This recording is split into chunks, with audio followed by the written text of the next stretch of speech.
Old man doing a podcast. Real weirdos. We have English degrees. Real weirdos. We talk about movies for way too goddamn long. We're back. We're back. We're back. It's been a little while for us. It has, yeah. It won't be for the audience because we record a bunch ahead of time. But you guys were off on amazing adventures. Yeah. Went up to Washington. I always say Oregon. Went up Washington. Same To thing. Washington, had some fun in Seattle. Did a little They're bit north of of camping. California. It's the same thing as Canada. You were in Cascadia. Yeah, we were in Cascadia. What's Cascadia? It's like the name of the region. Yeah, it was a good time. Weather was beautiful. It's a nice place, Seattle. And Alex, you went to Mexico. I did. A little international jet setter. It was so humid and hot. Don't go there now if anyone's thinking about it. Well, by the time they hear this, it'll be cooled off. Yeah, hopefully. It'll be like October or something. I was almost not able to leave because tropical cyclone Kevin, of all people, decided to start forming right next to the Cabo San Lucas airport. That's such an unthreatening name. I know. Kevin. But it was like so don't get me wrong. douchey. I have some friends named Kevin, but it's like, you gotta understand that that's not a terrifying name for a hurricane. Exactly. I call like Hurricane Deathblow or like Hurricane Doomwind. Exactly. Something out of like Warcraft. Yeah, because we want to make hurricanes more scary. Yeah. Hurricane Doomwind is coming. Like, we're fucked. Like, In the immortal words of Hunter Thompson, anything worth doing is worth doing right. And I think anything worth naming is worth naming right on the same principle. yeah, I guess. I mean, I just don't know if people are prepared for Hurricane Doomwind. That's all. They might actually listen and leave their homes and evacuate, Yeah. you know? Like Hurricane Doomwind is coming. Just like, oh, You better pay attention. Hurricane Adelaide. Hurricane Kevin, he's going to come over and borrow your lawnmower. Exactly. Punch holes in your drywall. Oh, man. But yeah, we're back It's good in to country. good to be back. Good to be back with you guys doing this dumbass podcast. And we got a really good one too. We got a fantastic film to talk about. I'm ecstatic. Well, like I watched it with both of you guys independently because I was like, I can't let either of you watch this on your own. A, because I wanted to hear you laugh at it, and B, because I don't think you would have gotten through it, to be honest. That's definitely true. I think if I watched it on my own, it would have been maybe even a 2-day project.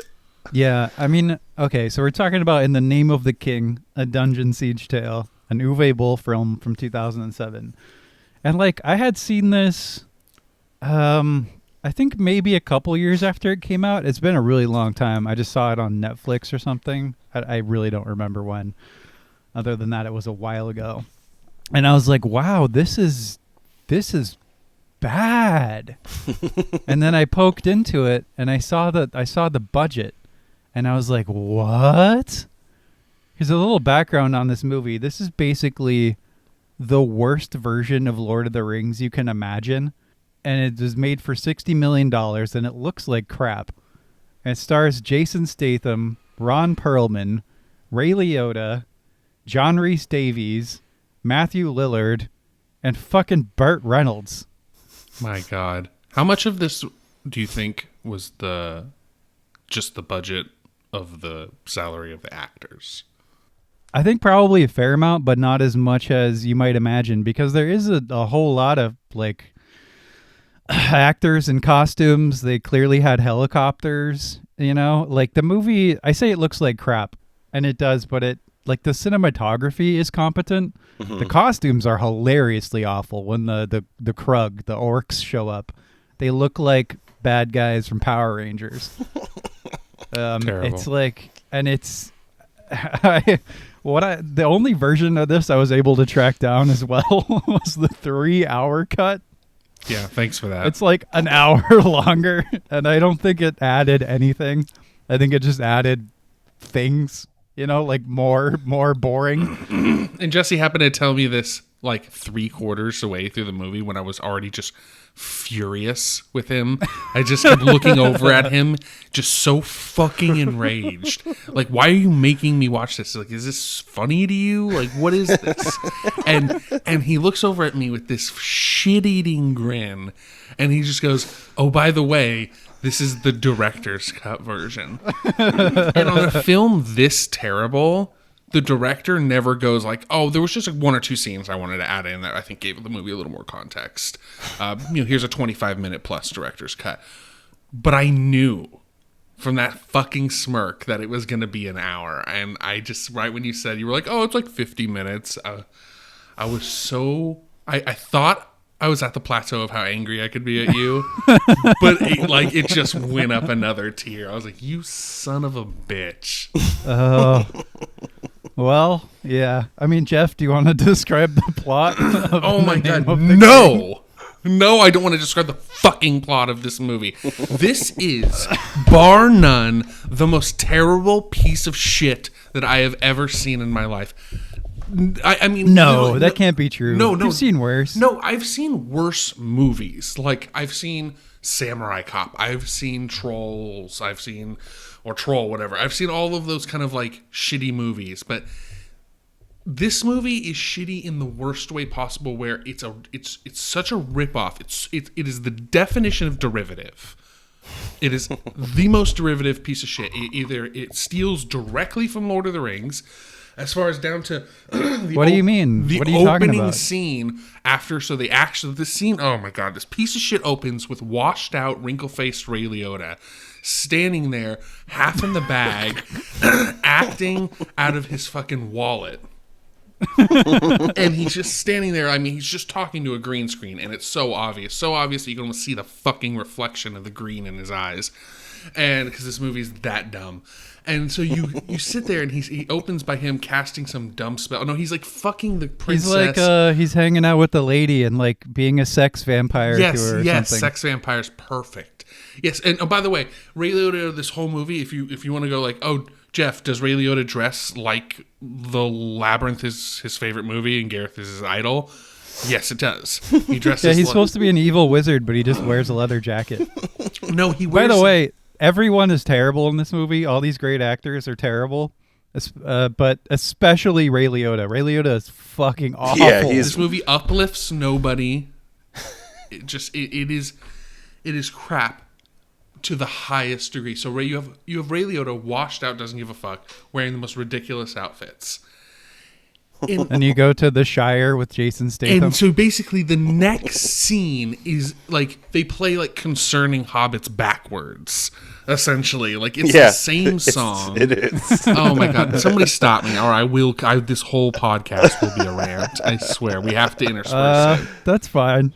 I mean, we'll interject, but you can keep ranting. It's just so poorly designed. Jason Statham does not belong in this role. He's the most miscast piece of this movie that I have ever seen. What about Burt Reynolds as King? Okay, but Burt Reynolds is so drunk that he like kind of actually worked as a king for me, because I was like, oh well, a king is just like drunk and aloof and doesn't give a fuck, and Burt Reynolds is either method acting or is just back, because he's just drunk. He just wants to get back to his trailer, be done shooting for the day. So I was actually able to let that go. Like I understand when an actor becomes washed out and does shitty movies and just comes to set drunk. Like I've seen David Cameron movies. Cameron Mitchell movies. Sorry. Oh yeah. Sorry. That's good old Jeff fucking up names. There we go. Prime Minister of England, ladies and gentlemen. Alrighty. I gotta say though, I mean, whenever Burt Reynolds showed up in that helmet, we were laughing hysterically. I wasn't laughing much at this movie. Jesse thought this movie was hilarious, but every scene where they would it was like they wanted to like lean into the fact that Burt was drunk. Or they're like, all right, he's coming to set drunk, so let's skew his helmet a little bit more every reverse shot. Like, so every time it would flip back to Burt Reynolds, his little Legionnaire helmet would be like a little more like skewed back on his head, and his forehead would be like sticking. It never fit him quite right. It's like when you go to the Scream Halloween store. You might be playing that up a little bit much. regardless, whenever he shows up in that helmet, you're laughing because it looks so bad and stupid. Yeah, I don't know. It's so I think unkingly. it's It's like when you pretty. I go- think it's pretty accurate. to get the costume that you always wanted as a kid at like the Scream Halloween store, like King of Enchanted Land costume or whatever, and they don't have any more sizes that fit you, so you're just like, oh fuck it. And your kid is like wearing this helmet that like every time he turns his head, like it stays in place, and like he just can't see anything.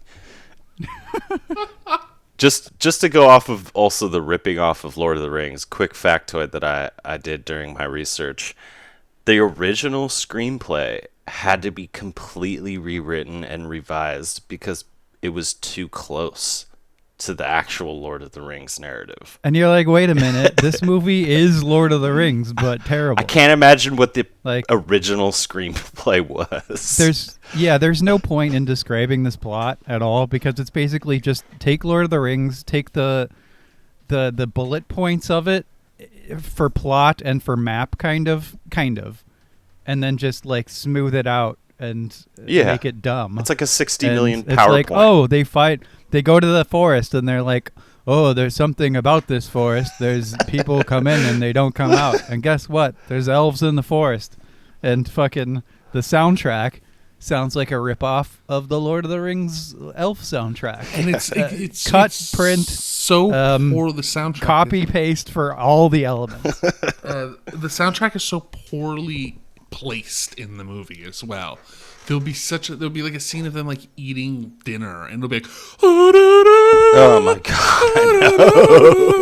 and it's like, what the fuck, dude? Like, calm down. Like, just turn the music off. Like, it's almost like somebody's just playing like shitty fantasy music on YouTube on their phone, like next to the camera, and like the camera guy's like, dude, what the fuck are you doing? Like, stop it.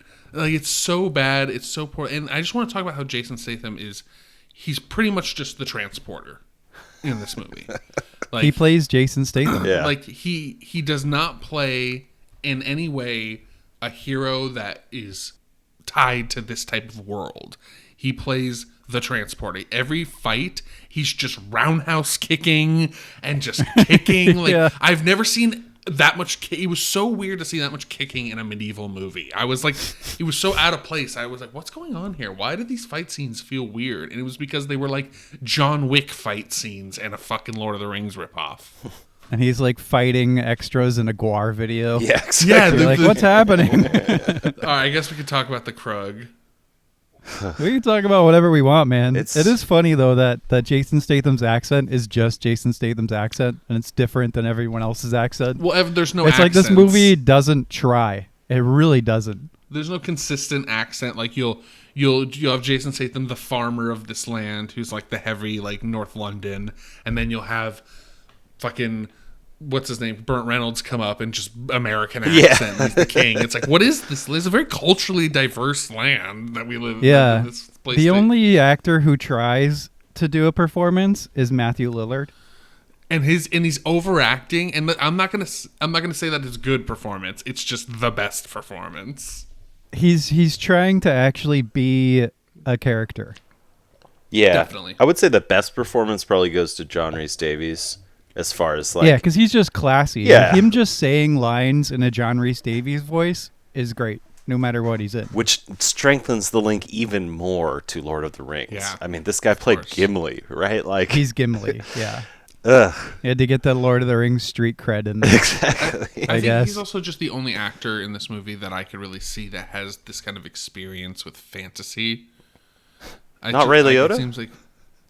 Yeah, I don't think Ray Liotta was in many hack and slash sword dragon killing movies, but everybody else is very out of place. It seems like he's the only one that's like, yeah, I know what it means to like be in a fantasy movie. And Matthew Lillard's just like happy to be there. He's just like, He's hamming it up. yeah, he's just chewing like that scenery. Yeah, he's just like, oh shit, they hired me. Nice. Like, Yeah. he's just like making sure that like his performance is the most memorable. I can put this on my B-roll for other movies, hopefully. And actually, he does have like one or two, I will say, kind of convincing scenes. What's he done recently? I have no idea. Scooby-Doo and I know the Guess Who he hangs TV out with series. the Critical Role people every once in a while. Oh, really? Yeah, Yeah. I only ever saw him last. I listened to him on Dak Shepard's podcast because I know him and Dak Shepard are pretty close. But It looks like he's in about 47 TV shows a year. yeah, I mean, he's a working actor. Like, that's what you got to do if you're a working actor. George Clooney movie, The Descendants, which is pretty good. It's like a drama. Oh yeah, Alexander Payne movie. Yeah. Okay. Yeah, I mean, I think he's a good actor. I think he's just an actor that's trying really hard to like get back in the saddle of like bigger movies and like to stop doing TV and stuff like that. I think he's like really, he's not giving up. So Alex, you really enjoyed this film, right? You would call it a film, right? I mean, I will say it was like enjoyable to watch the 3 hours of just insanity ensue. Yeah, you and I were laughing. You and I were laughing much more than Jeff was. I don't know if I had the same amount of anger, but I will say, like, we just got off of people like Paul Thomas Anderson. You probably could take Paul Thomas Anderson's like budgets for a lot of his films and combine them, and it would barely come close to how much this movie was. So, Oh no, yeah, this movie was 60 million. I don't know. Like- I don't know who he like bamboozled to get this amount of money. I want to meet this Because producer. Uwe Boll films are usually about like $5 million and star like, I don't know, Dolph Lundgren or something. And they're based on video games and they're legendarily awful. He's a legendarily bad director, although he's also legendarily like convinced of his own genius and he goes to bat for himself violently against people on the internet. So maybe we'll get a comment from Uwe Boll. That'd That'd be amazing. Oh, that This would be movie awesome. I would love is that. just like every line makes almost no narrative sense. It's just like, this is what they say. This is like fantasy movie guy. Instead of just regular movie guy, it's like, oh, we're doing a fantasy movie. This is what people in fantasy movies say. You know, like all these weird platitudes and like weird like anecdotes about life and stuff just vomited out all onto the screen and screenplay. It's like, I don't even know what some of these people are saying. Some of the conversations with Burt Reynolds and like other characters lowered my IQ or did something to like my gray matter, like where it's just fried forever. Like this movie is They say things because those are the things that you say in a fantasy movie. Exactly. And almost no line of dialogue matters. And after 3 hours of it, yeah, it does something to your brain where you're like, I think your circuits are fried a little bit. what you said when we watched it was actually, I thought was genius. We were about an hour and 40 into the movie, which is not like very long into this movie, but we were like an hour 40 into it and you go, I'm still waiting for this movie to like start. And that's like the perfect description for this movie because you're like, what the fuck is happening? Like, It never starts. It Nothing doesn't. leads to anything. It's just like a bunch of junk. It's like a bunch of junk, and then the orcs start shooting each other out of slingshots in comedy scenes. Oh my and god! you're like, what? I think that's where the movie really gave up. there's a fight scene in this movie that lasts, not even being hyperbolic here, it lasts close to 30 to 40 minutes long. Like frantic video camera editing, the same battle goes on in this forest. And there's no arc. There's no arc to it, right? Like if you have action in a movie, like action isn't just things happening. It's things happening for a reason, and there's a story being told, and that's what makes action interesting if you're a good storyteller or a good director. In this film, it's just 30 minutes of random quick cut shots of people in armor fighting the orcs. And there's no blood. None of it's like particularly fun.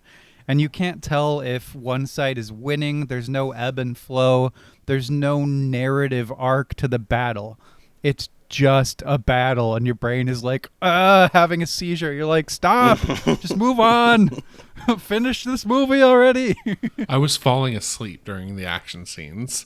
I was legitimately like I just got back from the camping trip the day before, and I was like, had my head in my hand like dozing because it was just so boring. The movie was just so boring. It was the worst part of everything that people hate about fantasy. Every time someone goes to a fantasy movie and they're like, that was boring. It's like, it's because of these elements that I'm like, yeah, I get that. It's just like pointless expository dialogue, pointless fucking action sequences, pointless character development. Like, nothing matters. Jason Statham is the most forgettable character. His name is literally fucking Farmer. Yeah.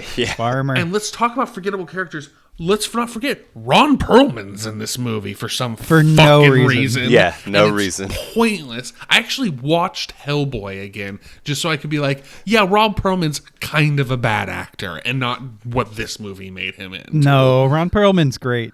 No, I know that's the joke. It's just, it's so bad. He was definitely like the action guy, the buddy guy who would say the lines like the But thought he you was would slow never and come. sluggish. He had no action to. He had no movement. Exactly. He had fucking rocks in his shoes in his whole movie. At one point we were watching and we didn't even know if he had passed away or not. And it was just like Yeah, no, he didn't. He was like, what is it? What is it? Is he uplifting the main character? No.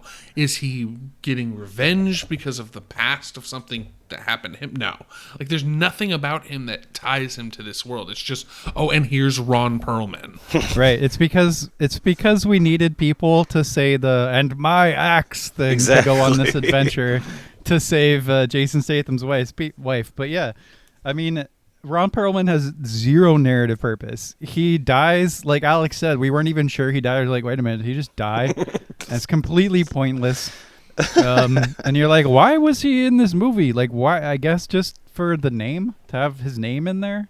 he literally just know. gets taken to like a underground dungeon prison, which by the way is basically just Isengard. Like it's Yes. 100% just like They took the hobbits to Isengard. yeah. Yes. We They could took they took Hellboy to Isengard. the female lead character's name is, I guess I'm looking at it right now, Laura, I guess. Claire I Forlani? Yeah, Or was it the daughter? Yeah. I can't see. Exactly. I have no idea who's who. In this Yeah. movie. They're all just the most unbelievably forgettable characters. It's like they're just like, oh, here's the Eowyn story from Lord of the Rings. Here's that. Boom, packaged. Like they just sit there and they just. I was thinking about it before when you guys were talking about it. Is this movie super condensed?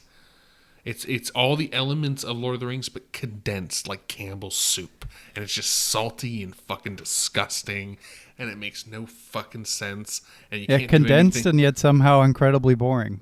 When it's not funny, it is often funny.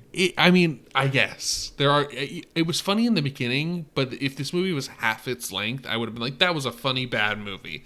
Yeah, see, the first time I saw it, I believe I just saw the theatrical, and that's probably the way to do it if you're gonna go through this. Yeah. Which it depends. If you have a group of friends and you're getting drunk and it's like on in the background, that's totally fine. You'll laugh at it, but don't like sit down and watch it. It's just so bad. Not the director's cut was especially long. As interminable. Yeah. As interminable. 3 hours. Like you actually had to make it Lord of the Rings length and it was and do 0% to earn it. And it was so disappointing because, like Jesse was saying earlier, there were so many elements of this movie that were actually kind of competent. Like, the score was nice, albeit misplaced and badly interjected into scenes. It was well done. It was a nice score to listen to. I guess they were really hedging on that selling the soundtrack kind of thing. that Lord of the Rings really coined on. Oh, man. I want to buy some Krug action figures. It's so, and like there are some really Ray beautiful... Liotta action figure with digestible burger. Oh my god. Oh my god. He looks like he spent a year just eating cheeseburgers before this role. Ray Liotta tried once, in my opinion. Exactly. He tried one time in his career to be a competent actor, and he did it fucking beautifully. And to his credit, What movie was that? Karina. and to his credit, he did Tommy Vercetti from Grand Theft Auto Vice City quite well. He was the dad in Blow, which was a good casting choice. Okay, yeah, I haven't seen Blow. Johnny Depp doing a bunch of cocaine. I'm surprised you haven't seen that. Yeah, I mean, I might have also. I mean, I have Swiss cheese. from 2001. Who knows? I wish I could. I mean, I'm gonna forget this movie. That's why the hard thing. We watched this movie a few days ago, and I wish I could remember more about it. Because when I hate movies as much as I hated this movie, I just start deleting it from my brain immediately.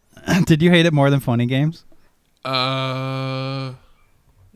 Yes, because Funny Games eventually ended, Right. and this movie never ended. There's something to say for Funny Games only being 2 hours. Yeah. This movie just went on for Eternium, and I just sat there watching Jason Statham roundhouse kick fucking Spirit Halloween store characters over and over again, and I wanted to kill myself so bad. You wanted to kill me. And I kept looking over at Jesse like just so pissed at him that he would make me sit through this, and that he would think that I would think that this is funny.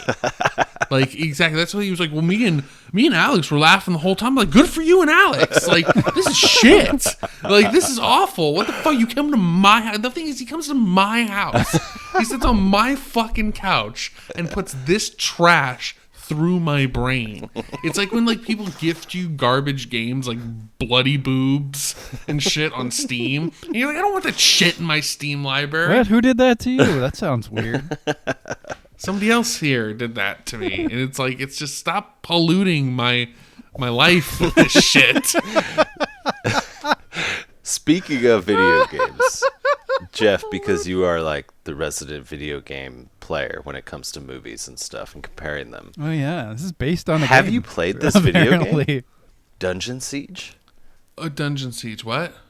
It's a Dungeon Siege tale. The game is Yeah, like I have no. it's like based on a game, like a video Oh game yeah, series. I mean, Except it's in name only. Okay. yeah, Dungeon Siege. I mean, it sounds familiar, but nothing. Yeah, this is. I think it's like a Diablo clone or something. I don't even know. I really don't. I don't know games. Yeah, these are very like well. this is like an old like hack CRPG. I mean, I'm probably gonna get some hate for that, but there's probably some. Dungeon Siege is the best fucking CRPG in the world. Yeah, tell us why we're wrong about Dungeon Siege in the comments and watch us not care. Yeah. Yeah, please do. Yeah, I have a. Did you know that there are 2 sequels to this movie? Yeah. Yes, Dolph Lundgren and then some guy. Dominic Purcell, who played Dracula in Blade 3. Oh, also from Prison Break, I think. He's in that like show Prison Break, which I never Yeah. saw. Yeah, he's one of those guys that's like, oh yeah, you suck. Yeah. He's like when you need a generic actor, man, and can't hire somebody good. But like generic, like buff actor, man. Like if you can't get Batista, you go for this guy. Yeah, Right. exactly. I actually don't want to say he's not good because I have zero idea. But if you're in the Name of the King 3 in the starring role, probably a decent indicator.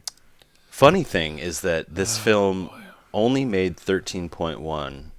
Big shock, I know, at the box office against its 60. However, How do you fucking justify that? when the Blu-ray came out that included the director's cut, over 800,000 copies were sold, and it actually made $14 million the second time round. So it made more selling physical copies than it did getting people into the movie theaters. It's just shitty movie collectors. I mean, that does happen. That happens fairly often with like cult classic type of things. I swear it's probably one dude too. But it's like this doesn't.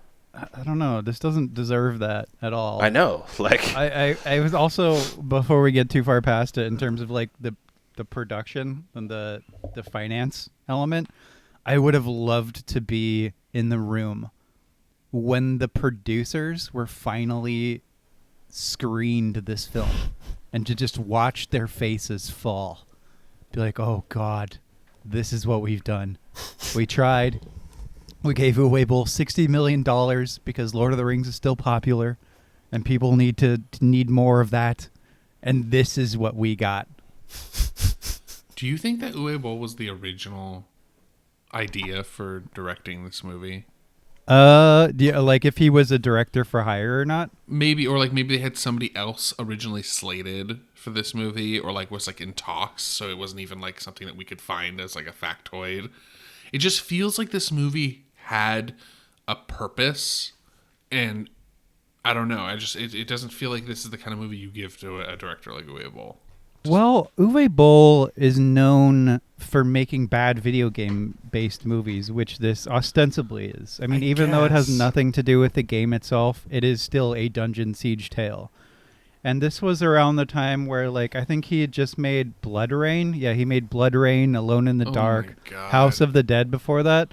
So I would bet, like, and just knowing the little bit I do about Uwe Boll and how he's kind of his own version of auteur in some strange sense. Like, he just does his thing.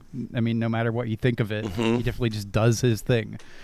My bet is that he rounded up the money for this somehow. He's like, look, we're going to get all these actors. It's going to be like Lord of the Rings.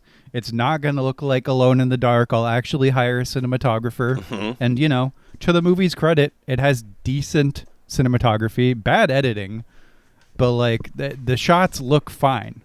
You know, you don't see, like, the camera's shadow or, like, the the tracks from the dolly or anything like you do in his other movies. Yeah, I think he helped produce it a little bit. I don't know how much he had a hand in that, but he did help do it. And it's a big studio, too, I believe. Was it 21st Century Fox? Was it? It was... I didn't pay attention. Yeah. Distributed by... Yeah, it looks like- No, excuse me. 20th Century Fox did it in Germany. But then the Freestyle Releasing did it in the United States. Yeah, the three writers look like they're just like these kind of hack writers that just write for whatever. I mean, if you wrote this movie, then get out of writing, please. Don't never write anything again. The most prolific one on IMDb is Doug Taylor, and if you look at his like writing credits, it's just pure schlock. It's just a bunch of schlock. Yeah. That does not surprise me whatsoever. Yep, it's a piss poor. And to think that, like, poor movie. the person that critiqued him originally saying, you know, you got to redo the script because it's too much like Lord of the Rings, to then read the finished script and be like, oh, yeah, this is totally fine. Like, what? Oh, this is a fine departure. Like, this movie, it's that's an unbelievable factoid. I read that as well. It's insane. I was like, how much closer could you have made it? It's already just like you're, like, cheating off the guy in front of you's fucking test in math and, like, doing all the same answers, but still show failing. your work, like, a little bit differently. Exactly. Yeah, Still and somehow failing. still fail. You're like, you got 0 right. How did you even do that? How'd you manage that? You copied off the smartest kid in class. You actually changed the problems Yeah. to make wrong answers. Like, you didn't even get the wrong answers. You changed the fundamentals of mathematics to then produce a fucking just abomination. Hey, Jeff, What? what was your favorite scene? Oh, God. I mean, it has to be when they were just launching orcs, and it was, like, so obviously, like, wires that were, like, making them fly. They were just, like, flying, like, perfectly horizontal in place, flailing their little arms and legs, like, "Arr!" And they're, like, shooting them as catapults. For almost and no lighting them on purpose. fire. And they would, like, and I was, like, waiting for one of them to blow up. Right? I was like, because they shoot the first one that's on fire, and he just, like, hits one. I was like, oh, okay. Maybe they'll be a little bit more, like, highbrow than that. And then the second one explodes. The second orc hits open ground and just blows up a bunch of other people. And it's like, okay, no, never mind. They're just going to make the orcs explosive. So they're just shooting and catapulting their somehow explosive infantry. Like, It's just things. And then you have, like, a group of ninjas show up. oh my God, the ninjas, The Kingsguard. dude. And they just call them ninjas. It's like, oh, here's the Asians in the movie. Exactly. No, and They're all ninjas. Oh my God. Every Asian in the movie Thank is a you, ninja. Jesse. This movie compartmentalizes race so ridiculously, like, just I don't want to say offensively because I'm not offended by it, but it could be taken as offensive. It could be. Yeah. White people It's are just rulers. all the white people Black are the people rulers, are and soldiers. Exactly. The two black guys in the movie are they're only ever on screen together. There's a couple times when they're the king. I think they're like the king's highest bodyguards, but they're like, here's like our black guys in the position, and here's all the Asians, and they're ninjas, and like here's all these groups, and they're this particular type of infantry that you recognize from their culture. It's so But you can tell Uwe Boll's like, look how I'm being so diverse and It representative. feels innocent though. It feels innocently retarded. Yeah, exactly. Not like it doesn't have any malice to it. It's just bad Yeah, and no, dumb. no, yes. I don't feel like there's like a racial like aspect. Like Uwe Boll's like, oh, races need to stay in their category. I'm thinking it's very much like he's like being like, oh, I want to be representative of everybody, so I want to bring in all these different cultures. The forest nymphs. Like, there's ninjas in here, and and then there's the forest. Exactly. I didn't think they were elves. Jesse thought they were elves. I thought they were just like forest I'm people. still unsure. So we were workshopping that in both of our screenings, and like I can't remember which one of you we came up with this theory with, but it's like they go in and there's like the magical elf ladies, and there's like 4 of them, I know. and they say this line like, "We don't meddle, we don't care about the affairs of men," Oh, God. or whatever. And they're like, does that mean that they don't like meddle with the race of man, or that they just are like a bunch of hippie girls in the forest who don't like dudes? Yeah. Oh my god. It's hilarious too because like the forests are all natural and everything. Like they went to these locations to shoot them, right? But when the nymphs come down, the ivy that they're using to swing around on looks like that shit that you buy from like Michael's or like Hobby Lobby. Oh, dude, everything looks like it's from Spirit Halloween Store. Exactly. Or from Walmart or something like that. There's no, like, the props department was as cheap as possible. Like, every sword looks like it's made of styrofoam. Every battering ram looks like it's made of fucking styrofoam or cardboard. Like, anything that they had to do, any effort that they had to fucking put into this movie, they just didn't. And it's so offensive to like just what they were trying to, I guess I would call the unofficial source material, and just fantasy in general, and just storytelling. I mean, these are the types of I hate this fantasy schlock sci-fi bullshit that gets so popular, because then it just makes everyone think that fantasy is like, oh, it's just like, this Lord of the Rings or just this. And it's like, no, there's other stuff. Exactly. It's in between that's good that I can't remember because I'm angry and frustrated at this. You have to have your own vision, or at least a competent screenwriter. Yeah. Like there's good shots in this movie. The locations, like Alex said, are beautiful. Like there's a lot of really gorgeous places that they decided to go to and actually physically shoot there. And there's great, like they got a helicopter, like Jess said, and Uwe Boll definitely, he says it. You're like, look at my helicopter. The whole movie. You're like, I got a helicopter. Look at me. I'm Uwe Boll. Exactly. I finally have more than $15 to make a movie. I'm going to use it poorly. Exactly. It's just so, and they use that helicopter. Oh, yeah. Oh, they use it. And it's trying too hard to be something it's not. It doesn't have any sense of purpose or It's self. not anything. It's not That's anything. the thing. It's not anything. Well, that's no, that's not true. It's like though. an animal cracker made of just junk. It's just no, that's not true though, because you can see that there's a level of desire to make this to be like a cool fantasy movie that everybody at first, it seems, wanted to like do this. It seemed like everyone had this energy to the movie. Like Jason Statham was really leaning into this role. Like, I mean, he was being Jason Statham like he is in every movie, but like he was not acting bad. I don't know. It's weird to say that. Like, it's just none of the actors fit. They're not bad actors doing bad performances. They're just bad casting. John Rhys Davies is the only one who fit, I think. Well, John Rhys, like I said before, John Rhys Davies just knows fantasy. None of these people know Yeah. fantasy, so they're all He knows trying. what he's doing. They're trying their best. Like this would have been better as like a small little independent film. This would have been better as an Uwe Boll film. Because it would look like crap. It would be funnier and shorter. And if it just had like Ray Liotta in it, it was like a Ray Liotta Right. Uwe Boll film. It's You're like just 90 all right, minutes. cool. You can see the shadow of the cameraman, and it's just like funny bad. Yeah, That would be I would fine. agree with that. That would be tolerable. But when It's like bad sets. But what he tried to do was he tried to be lofty and take all this money and be this big Phil Jackson director.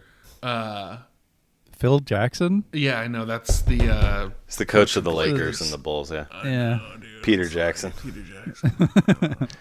No. I think my favorite scenes are definitely at the very end when we have Ray Liotta levitating.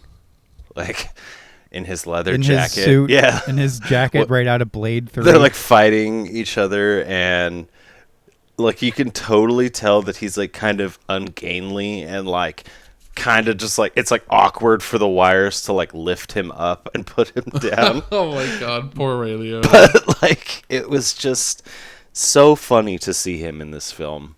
I think he's Dude, he the got funniest so part many. of this movie. He got so much Philly cheesesteak money from this Dude, film. like I just expected him halfway through one of his like weird wizard rants to just start screaming at Karen about, you know, stirring the sauce and hiding the cocaine and shit. Like, Fucking dude, I don't know how many times throughout the movie that to the point where Jesse was getting so sick of it that I was yelling, Karen! exactly. Karen! Like every line that he said, I would say Karen after. I was just glad when you were engaged.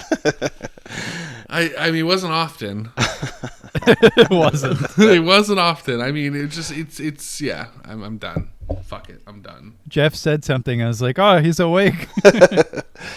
Fuck this movie. It's one of the craziest phenomenons in, I want to say, like, one of the craziest film phenomenons that I've been able to, like, watch just as a movie, research what, like, went behind it. There are a few projects like this throughout Hollywood's history that I think are, like, actually very interesting. You know, we've talked about, like, the island of Dr. Moreau. There's this one called The Swarm that was full of, like, amazing actors, but it was just like the worst sci-fi movie about a swarm of bees in like Houston, Texas, where Michael Caine. Are you going to make me watch this, Alex? I mean, are we going to watch this together? It's shorter, which is nice, but Fucking better. yeah. But it's just interesting when movies like that like get put up, you know, because like you think that producers and people who sit behind the desk at these big movie studios, like they're good at finding talent. But every once in a while, $60 million seems to slip through their fingers and go to just the most atrocious shit ever. And those moments I live for. That's the only reason I would say to experience this movie. This movie, you're right. This movie is far more interesting if you like, you know how like a scientific paper will have an abstract Exactly. before it, and that it tells you like what's going on before it goes into the paper. The abstract for this film is by far the most interesting part about it. Because the movie is a giant piece of crap, but it's mostly boring. There's some funny stuff in there. But zooming the camera out, if you will, you look at it and you're like, $60 million. Directed by Uwe Boll. Yeah. Starring all these, you know, big name actors. Yeah. To make this. This is your result.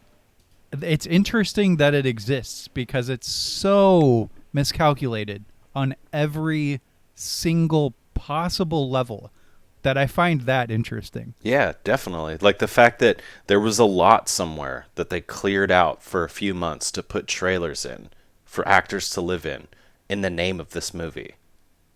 Like, In the name of the exactly. Like the fact that I've said this before in another podcast, but the fact that people got up in the morning, made their coffee and had their breakfast and were like, oh, I'm driving to work today because I'm the grip for this movie or something like that. Like the fact that you can just coordinate this many people around a giant pile of shit is insane to me. And it's it happens all the time. which is just, It's just not usually as interesting and big of a product as this. and 3 hours of film, ladies and gentlemen, is like, it's a long time. You know, it's not like, it's a lot of film was like used in the making of this movie. A lot of film was hurt in the making of this movie. Just like images being blasted onto celluloid. Like for 3 hours. And that's just the director's cut. Who imagines what the raw edited footage looks like? It's just so fascinating to me that like how hard it is to break into the Hollywood game for actors, directors, writers, whatever. And then you get stuff like this that gets greenlighted for $60 million. Yeah, like you were saying earlier, you could have made Paul Thomas Anderson's first 4 movies on that budget. Exactly. You could have had we could have given a director a chance who had a nice short film and like made a career for them. Instead, you made this. Clap for yourself, you fucking assholes. The magic of movies. The man, this is what we call movie magic. Yeah. Yeah. Oh man. So next week we're going to talk about Pig. I'm excited for that. People are really into this Pig movie. I am too, actually. People. I want to see Nicolas Cage act. It seems that he's... For some reason... Sorry, go ahead, Jeff. No, for some reason, as a chef, people keep telling me I need to watch it. I don't know why. I have no idea. Because truffles. I'm going into this blind. That's actually a good point. I forgot about that aspect. About what? The truffle thing. I'm only like 15 minutes in. Right now? Watching right now? Yeah. Doing a podcast. I'm watching That's a good way to do it. Complain about In the Name of the King while you watch Pig. Exactly. Like a good movie. No, man, I watched some other stuff while you guys were away that I recommend. One of them is the Amazon documentary Val. I saw that. About Val Kilmer's life.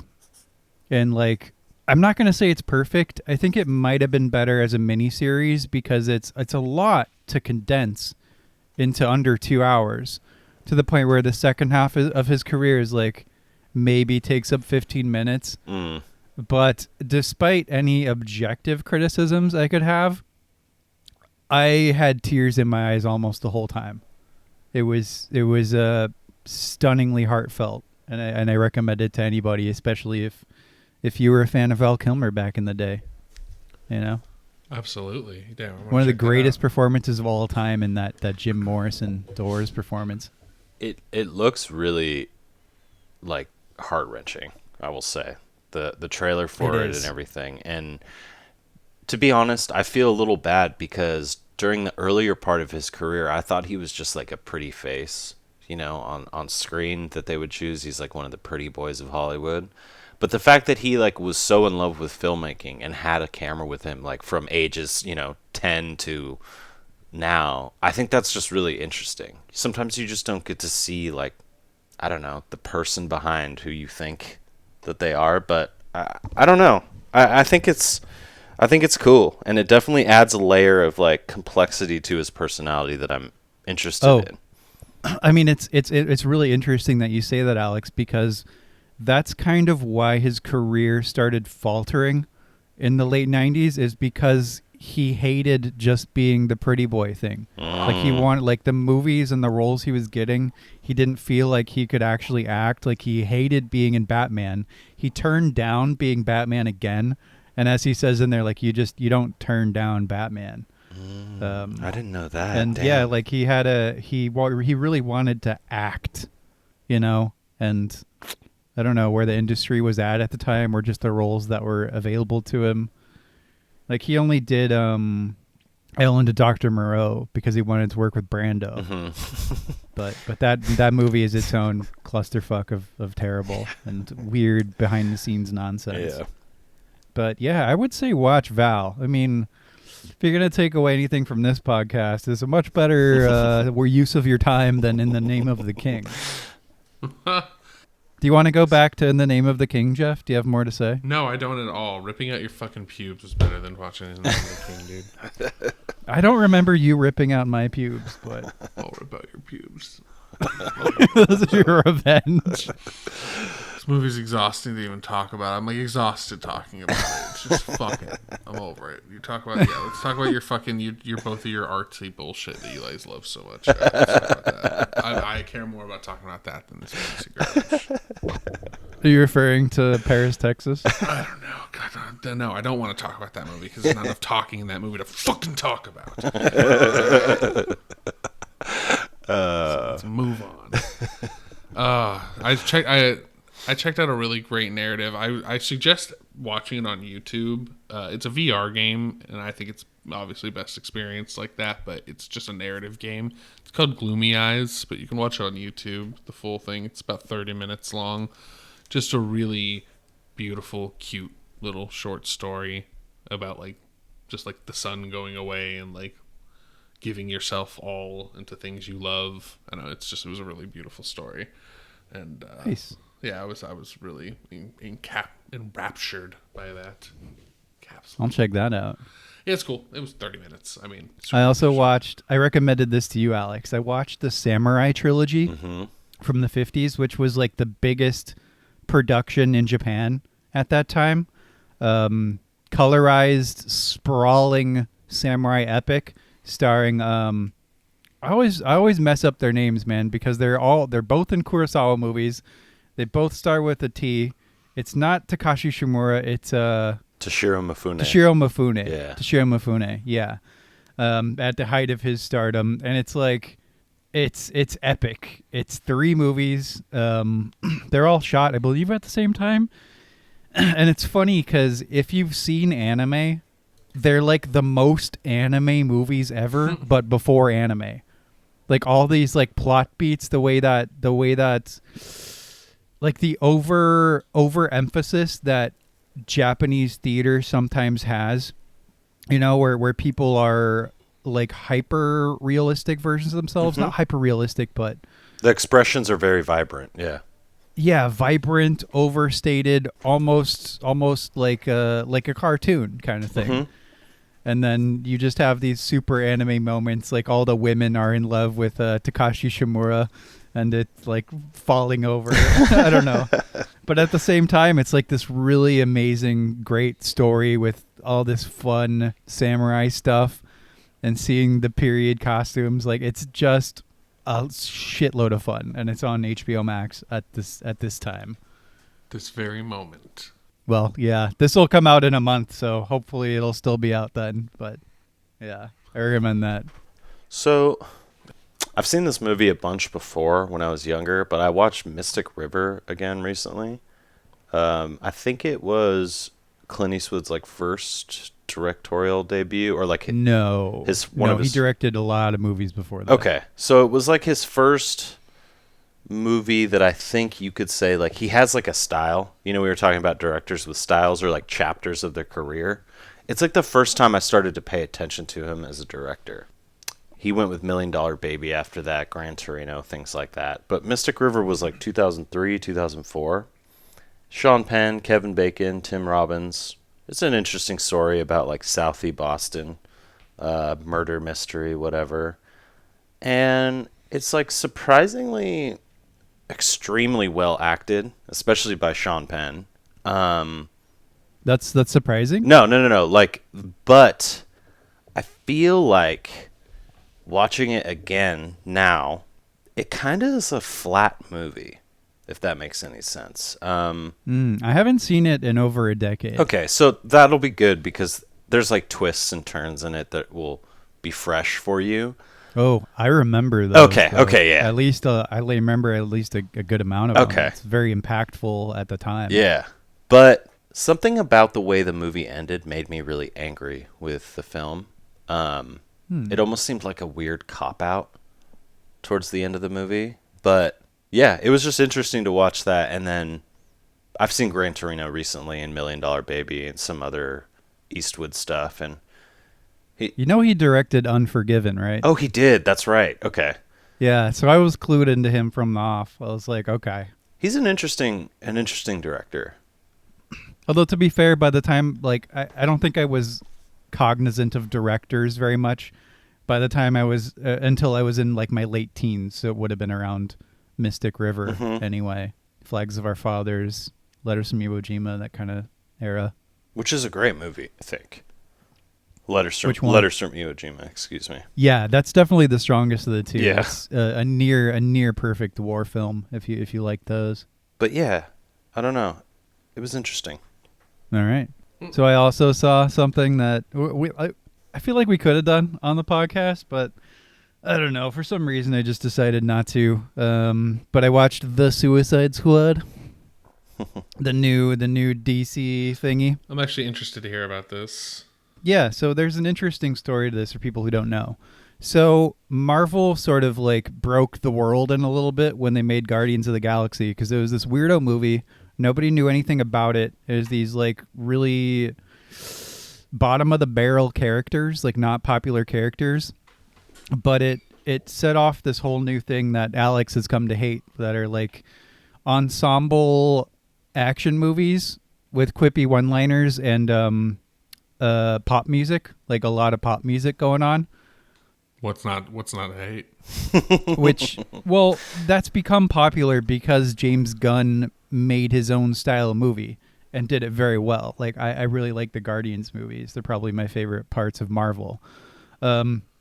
So a couple years after that, DC, who were still in their like Batman v Superman darkness, hired this guy named David Ayer to make Suicide Squad. And David Ayer made movies like End of Watch and Fury, which are really like they're not fun movies. You know, I really like Fury, especially. Fury's one of my favorite movies of all time. Well, it's got Brad Pitt in it, man. I mean, yeah. Best movie I've ever seen. And so they hired this guy, David Ayer, to make a movie, and I'm sure he had a vision for it.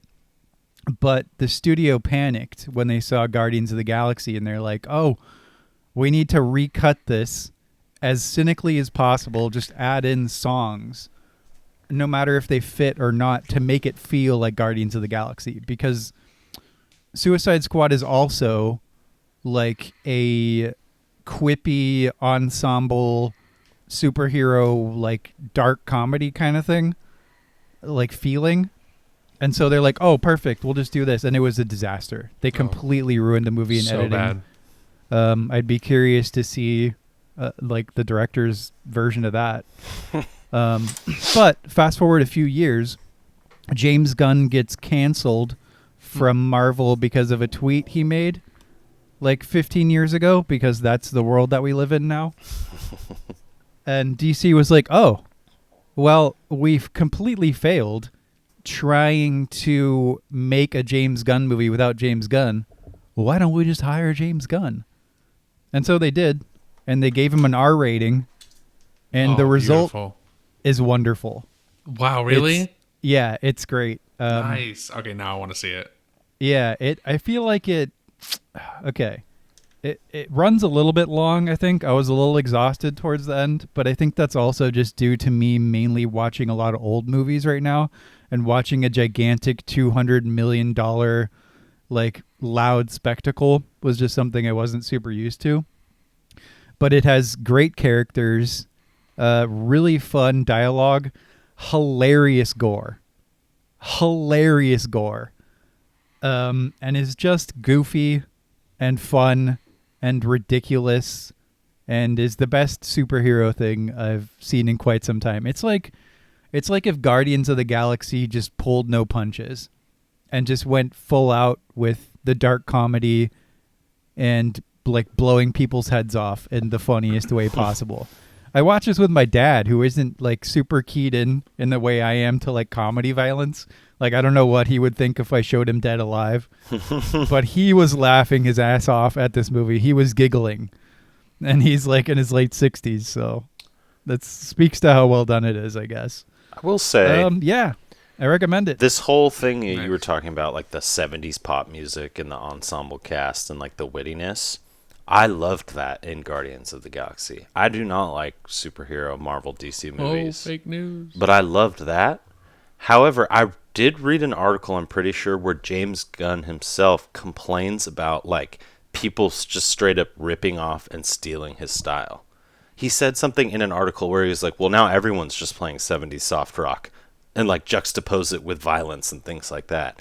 And I was like, yes, I don't like that. And I'm glad that the creator of this style, at least, or the one who made it good and popular and like palatable, I'm glad that he's like calling that shit out, because I just feel like it's getting really old really fast. But if it's him, like if it's like Guy Ritchie, you know, like I didn't go from Lock, Stock to then Snatch and say, oh, this shit's getting old, because I was like, this is cool, this is your style.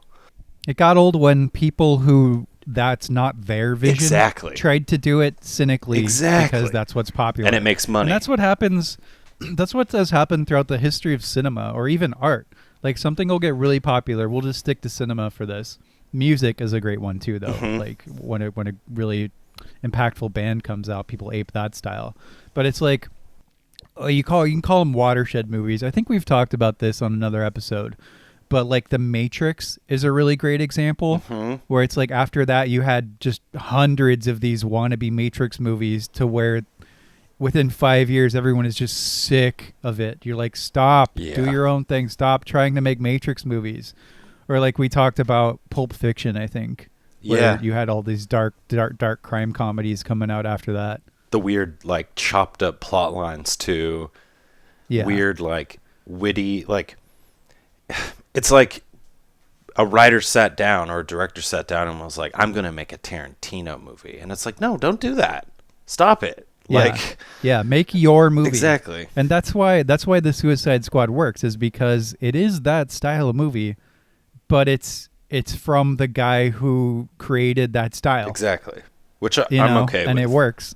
And he's just like unleashed to do it seems like, to do whatever the fuck he wants, so it works. There was a part of my brain that was thinking about it a little bit cynically, where I was like, is there an element of them making him do this? It's like, you can make a James Gunn movie as long as you make it a James Gunn movie. Mhm. You know what I Yeah. mean? Like, make it Guardians-ish.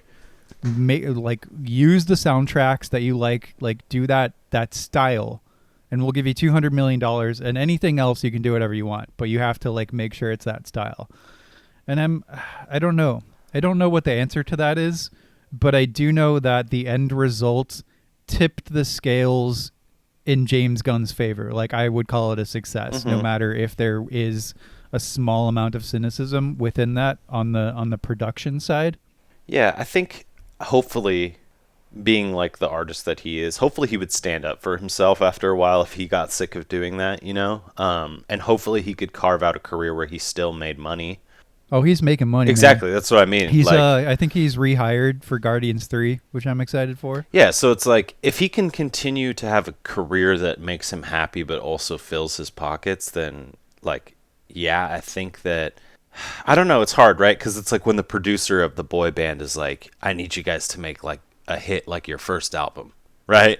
And they're like, oh, but we're so much more mature, we write about different things now. And he's like, no, you're going to be writing about teeny boppers chasing you all over town, you know? Right. And it's like, dude, we're 50. Like, Yeah. I mean, I think the big lesson here is, if you have a director with a vision, let them make their vision, and that will shine through. Mhm. If you approach it cynically, it's going to show. Yeah. It just is. It's just part of art. which is what I feel like happened with the slew of, you know, these quirky movies that came out with like the music and it's just everything. Every time I see Cruella. something, even, dude, I don't know how you guys are going to feel about this one, but even when I saw the preview for Thor Ragnarok, and it was like playing like the Immigrant Song by Led Zeppelin, you know, and they were like jokey about it and everything, I was like, I don't like this.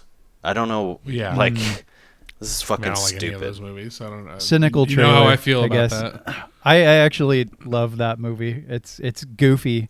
It just goes full bore in goofiness. You're like, you go to this weird, stupid planet, and you have Jeff Goldblum running a gladiatorial alien competition with the Hulk in like a gladiator outfit. And you're like, yes, it has this 70s score. I don't know. I thought that one worked. That one worked well. But that was Taika Waititi. That was Taika Waititi being Taika Waititi. Yeah. So it's another version of the James Gunn where it's like they let him make his movie. I didn't realize he You was know? such a big superhero guy either, because I've seen his other stuff, and I mean, What We Do in the Shadows is like, I think it's a hilarious movie. Yeah, it has that tone. It has that Taika Waititi cheeky tone. I'll have to check that out then. It's with Jolene, my wife's favorite Marvel movie, and she's a really big fan. She always watches Thor Ragnarok over and over. I've seen chunks of it. I mean, Now we know why he doesn't like Marvel. Like the woman likes it. The wife. no. I know. But she also has generally bad taste, so that does make sense. Oh boy, but yeah, I watched a movie. Did you? Yeah, I watched a movie. I was Tell us about the movie. Oh, that's right. Yeah. You're gonna give us a book report on the newest Guy Ritchie movie, Yeah, The Wrath of Man. Wrath of Man. How was it? Okay. So I didn't like it, but I didn't think it was Guy Ritchie trying to do his iconic multi-storyline style, but with a theme that I always felt just didn't quite fit that style, which is like Jason Statham action movie theme, which is, again, here we go again, complaining about that same thing.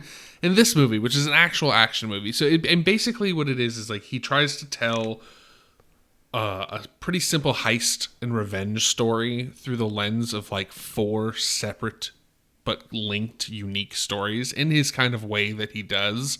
So that's the kind of part about the movie I liked, that he was leaning more into his skill style. Each story has a name, a title card to it, and has a clear and defined ending. And then the next story begins, and the timeline is out of sync, and you're trying to figure out, like, you're supposed to be trying to empathize with this Jason Statham character, this H character. But really what it ends up being boiled down to is kind of just like a boring action heist movie. It tries too hard to be a little bit of Oceans, a little bit of Snatch, or taking a little bit from like those old movies and that aesthetic, and also it reminds me wildly of, I don't know if anyone here has seen the director's cut of Sin City, where Yes, it's I like have, it's like Tarantino's vision about how the movie should have been told, and it's like divided into these separate little segmented stories that have their own title card. And it reminded me, so I mean, I know this isn't like a wildly original idea. Sorry, was that are you saying the director's cut of Sin City was a Tarantino recut, or was it a Rodriguez? Sorry, recut? I mean, dude. I mean, okay. Come on. I mean, if I say a name, just assume it's the wrong person, and let's just move on. Well, I want to be sure, because it could have been either in that case. No, it was Tarantino did shoot some stuff for Sin Yes, City. I know. That's why I always get confused. Robert. It always reminds. I always think of Sin City as a Tarantino movie for some reason. So do I, to be honest. I don't know. Just I think it's because they did the Grindhouse thing together. Planet like Terror. 2 years later. Yeah, I don't know. Planet Terror and Death Proof. So it just has that like feel to me. I don't know. Anyway, there is. So do you think he was trying to rekindle the Snatch magic? Because that's one of the questions we had to each other. Sorry, that's just sentence was just perfect. Rekindle the Snatch magic. Snatch magic. That sounds like could be talking about something. Yeah, else. exactly. That's like something you say to your like marriage therapist. Exactly. Yeah. Like, We're just trying to rekindle the Snatch magic, and it's just not working. Oh shit! Sorry. Thank you, Alex. But do you think he was trying to do that? Because that was one of our questions. Because we're like, these are ensemble crime capers. Is he trying to do Snatch? It's less that he's trying to do a specific movie that he's done in the past, and more trying to emulate a style that he is now self-aware of. And sometimes when you become a little too self-aware of what your own style is and what makes it unique and makes it like what made you a cult director in the first place was the fact that you were unaware of your unique storytelling format. The way you kind of were able to blend these multi-linear stories into like one final thread at one point in the movie. And sometimes they come together and they continue together. Sometimes they come together and go apart. But what he was trying to do here was do that, but just in a way that was leaned a little too artistic in my mind, where he was like trying to make it into these chapters, but with characters that I just don't feel drummed up any real emotional connection. Like Statham's character's nicknamed is H, and he has like this mysterious past, and he just kind of feels like the bro character that all the guys in the movie who are watching go, I'm that guy. Yeah, exactly. I'm that guy. That's no. because he's like a normal dude, and he's like, I mean, obviously you don't think he's normal because he's Jason Statham, and you know he's going to do some crazy shit and start kicking people soon, but it's like he's supposed to be this normal guy, and he just like applies for a job, and he's got like mediocre shooting and mediocre this, and then like when the shit goes down and they start getting robbed, he like busts out of the thing and he's like pop pop pop pop and shoots them down all secret agent John Wick style, and everyone's like, whoa dude, how'd you do that? Like it's this very like self-indulgent Mary Sue type of character, and he's on this very like generic revenge story. Spoilers, like apparently like one of the armored cars that he is now working for was robbed, and his son was killed in the robbery, and you figure that out through this like multi-chapter non-linear story, and it's just, it drags on. It asks a little too much of the viewer to be invested in a story with pretty hollow characters, but I do applaud Guy Ritchie for kind of deviating the lens towards this style that I feel made him popular. It's just maybe rein it back a bit and I don't know. It's hard. The saddest part of what you're saying has to do with characters, because like we talked about in Snatch, every single character in that film is so wonderful. They try to be Every single one of them. Yeah. But it fades. If you watch his character ensemble movies throughout the kind of, because he's done other movies, but he's kind of his classic crime character ensembles, it's been a slow decline. Yeah. You know, it was a dip with Revolver, and then it came boom back up with Rock and Rolla, in my opinion. I mean, some people feel like it's been a continual slide from that point as well, but I think it came up a little bit. But then from there, it's just like, I always felt like the ensemble cast were weaker. Like, I felt Lock, Stock had the strongest cast. I felt they were the most believable. They had the funny little kind of like Britishisms in it, but he just kind of deviated. Look, it was like he was just moving the camera over to a more American audience, somewhere where he knew that he was going to sell tickets, and people complained in like his old movies, like even Snatch, like, I don't get it. I've shown Snatch to so many people, and they'll be like, oh, I like this movie, but like the accents are a little like intense. It's yeah, he was operating in such a weird little brilliant paradigm for a couple years where everything just happened to work. He got the actors right. He got the dialogue right for those actors. It just, everything fell into place that he just hasn't seemed to been able to replicate since, which is sad. And I had a thought when you were talking about the difference between being aware and being self-aware, and having those things be a detriment, right? Because like we talk about Tarantino a lot, but like he's someone who's always been very aware of his own style, of course, but it's never gone to the level of self-awareness where it would feel even borderline parodical. Yeah. Right? Yes. It always feels very natural. Yeah. Well, I always think Tarantino distanced himself away from his material in some way. Like, he appreciates what he makes, and when he does interviews and people are like, what did you think about this in this movie, or are you concerned about people, he's like, no, fuck you, I don't care. Like, he's very defensive of his films, but I always felt he does keep his movies and his art at arm's length as far as He his doesn't life. care what people think, which is a very good indicator. Sorry, I cut you off, Alex. What were you gonna say? Oh, I was just going to say, we talked about it a little with the Tenet episode. I'm not saying that Christopher Nolan's movies are getting worse and worse or anything like that, but with Tenet, it was kind of like,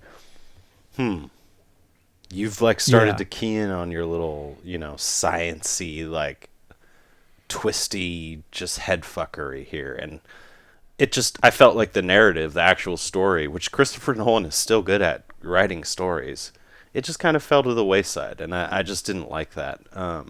But yeah, like I was actually pretty underwhelmed by the Sherlock Holmes movies. I liked the style of them, but like I was like, I don't know. It's hard to make a character seem flat that has hundreds and hundreds of pages written by, Sir Arthur Conan Doyle. Like, Yeah, it's a hard to literary fuck up Sherlock character. Holmes. Yeah, like, and then Like, you really like only have to do him a certain way. You have to make him kind of like a spazzy, neurotic, drug addict, fucking genius. Like, just do that. It's all about casting, really. yeah, I mean, I think it was solid casting. Yeah, And I mean, I just don't I Already don't did remember this them thing. well enough to critique them, but I know that they weren't like smart Sherlock Holmes type scripts. yeah. they were mass appeal movies for sure. Yes, indeed. And that's okay. Like, and that's why I put them outside of like what I consider his like true to form cinema like experience. His crime ensemble movies, his snazzy kind of funny British dialogue. He just that just faded away as he kind of tried harder and harder to grip at a different audience that was slipping away from him, and then a new audience that didn't want that kind of dialogue. It wanted like Jason Statham kicking people in the face. Like, when people see, I kind of just have this feeling that when people see Jason Statham, they don't know he's a good actor. They just see like, Is he though? I think he can be. I think he has the depth and the range. I think he's just like Dwayne Johnson. He's like, you're going to give me how much for this movie to kick people? Okay. Like, I'll kick people for that much money. He's like the whatever. English Dwayne Johnson.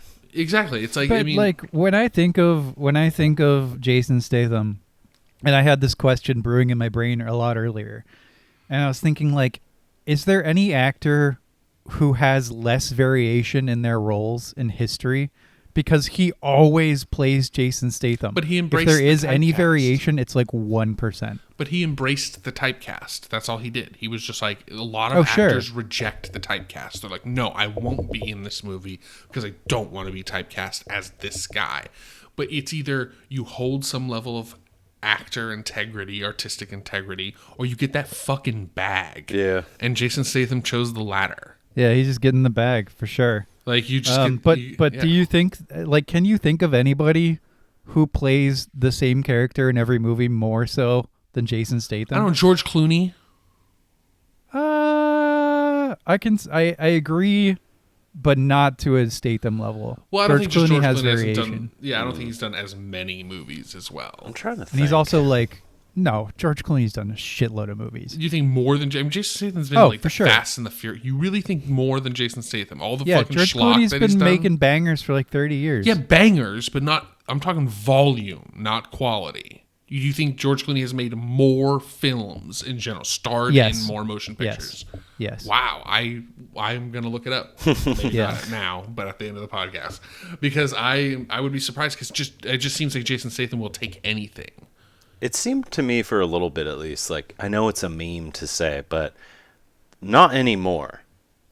But I think that Nicolas Cage was playing the same character in a few movies every once in a while, and it was just like, I don't know, like, there was like that Gone in 60 Seconds era where it was... See, I like Yeah. that movie. Oh, I a love lot, that fucking actually. movie. Yeah, that was one of like that. I have a nostalgia trip. Oh, hell My dad yeah. was into cars and stuff like that. I fucking love that movie. What is this movie?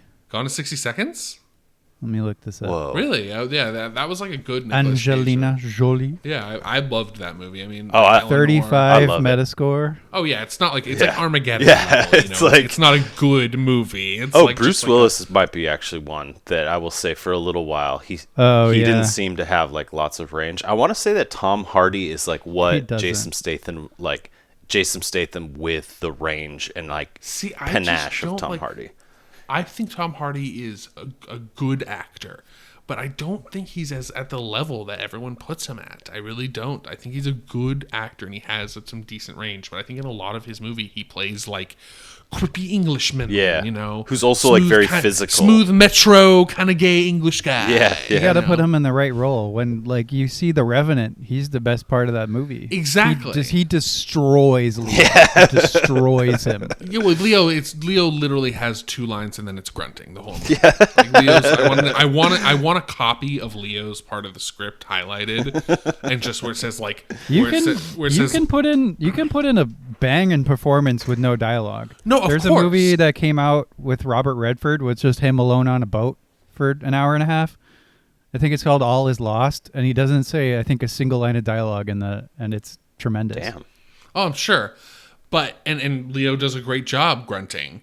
But Tom Hardy does obviously steal that performance. But this is what I'm talking about is Tom Hardy is, I think, fighting a bit against the typecast.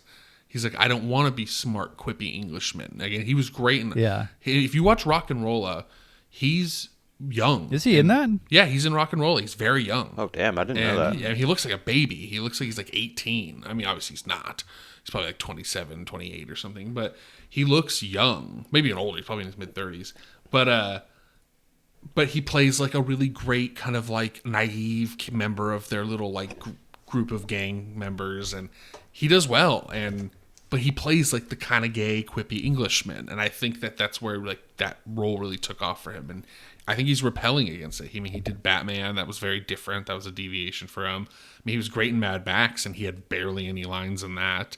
Like, he's got range. He's in some of my favorite movies. He's got range. That's for goddamn sure. But I always feel like he's teetering on that level of, like, typecast or diverse actor. yeah, he does inhabit a weird space. Like, where he it's gets so like, much credit in Inception. Like, I thought his role was very forgettable in Inception. Everyone's like, oh, but he's in Inception. He's, like, the best part. It's like, really? He's the best part to you? I haven't seen Inception in so long. I don't Really? really remember That's him why, in it. You gotta watch Inception every once in a while, man. Just I to saw when it remind came you- out. Just and to I was remind like, you that what a was really good. solid like B plus movie looks like. You're like, yeah, that's good. Cool.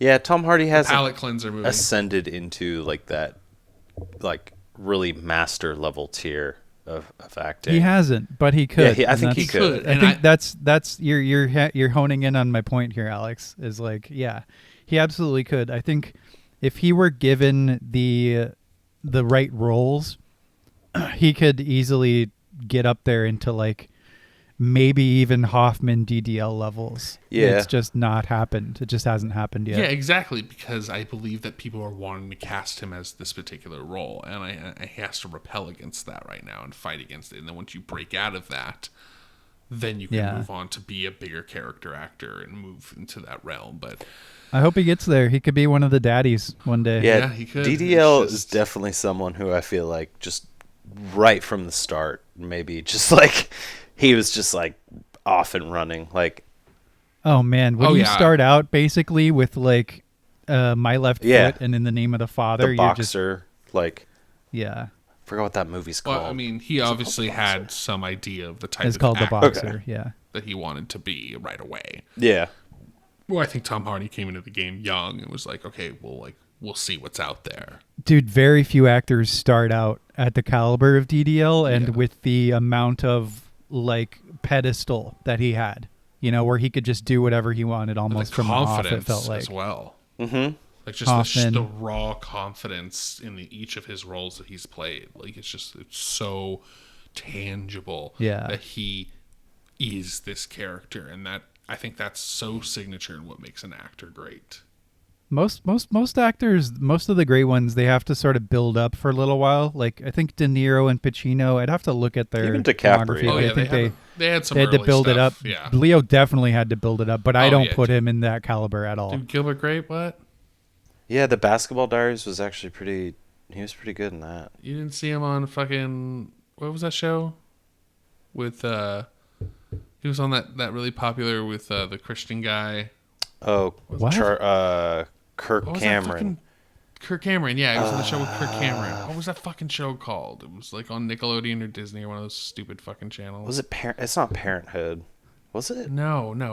What? This is way earlier. We're talking the 90s, bro. It's like Oh, fuck. I'll remember it later. Whatever. God damn it. I know people are like, whoever's listening to this and knows, just like screaming it. I wish I could hear it. Growing I Pains. don't know what you're talking about. Yeah. I mean, I think he was a really early Growing Leo Pains. role. Like, Growing That's Pains. it. Yep. Fucking thank you, Alex. Yeah, he was on Growing Pains. Early ass role for him. Yeah, he's like a child. Yeah, and I remember seeing him there as well because I had seen him. It's funny. I think he was a better actor as a child than he was as a young man.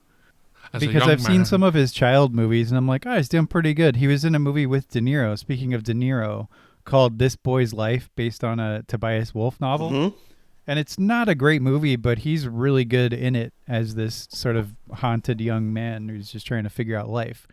By the time you get to like Titanic era, I don't know, he's the worst part of any movie he's in for like a good 5 or 6 years. Oh yeah, he's the worst part of Titanic by far. Yeah. He's the most And least Gangs in New York, engaging. I think, as well. He started I to have to really win me disagree. over with The Aviator. Yeah, but I have to disagree with Gangs in New York. I really do. I think he is great. He's not obviously when you're acting next to like DDL and a few other like really slamming Cameron performances Diaz, there. I mean, you know. I mean, fuck off. And John C. Reilly, I mean, did better. I mean, it's just he still was really instrumental to that movie. And I think he played it well. I think he leaned a little too hard into the Irish rogue role, where it became a little campy and theater feeling at times. He felt like much more like a theater. I'd see him like smoking behind a theater in between the intermission or something in that costume. You know, that's kind of how it felt. But otherwise, I think he was super instrumental to that role, and the movie wouldn't have been the same without him. All right. Well, I like a good disagreement. Yeah. Well, and anything else, boys? We need to talk about In the Name of the King some more, I believe. No. There are some instrumental Don't things you that fucking bookend this podcast with that piece of shit. Fucking, we have to. That's the title of the podcast. In the Name of the King, watch it or have a urinary tract infection. I mean, one's significantly better than the other. One is having I'm done. Fuck you. It's like I'm not even gonna put the effort into finishing the joke. Like, I don't even care. I'm like improving the joke. I don't give a fuck about. Like, it's so.